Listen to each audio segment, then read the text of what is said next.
இவ்வளோ பூவும் எங்கள் செடியில் பூத்துது. 4 நாள் பறித்து கட்டின பூ.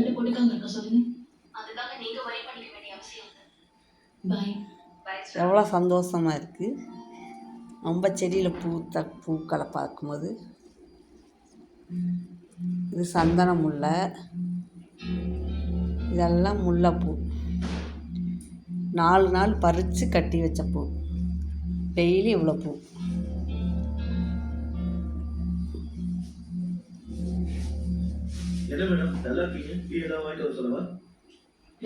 இது இன்னைக்கு பறித்து கட்டினது.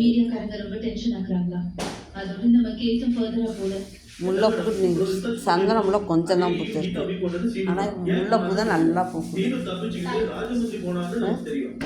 இந்த ரெண்டு ஃபேமிலியும் நம்ம கிட்ட எதையோ மறைக்கிறாங்கன்னு நமக்கு தெரியும். ரவீந்திரா நம்ம போன் எடுக்கல, ஆனா திடீர்னு எந்த ரீசனும் இல்லாம தற்கொலை பண்ணிக்கிட்டான்னு தெரியும். இவ்வளவு விஷயம் தெரியும், ஆனா சொல்யூஷன் மட்டும் கிடைக்கவே இல்லை.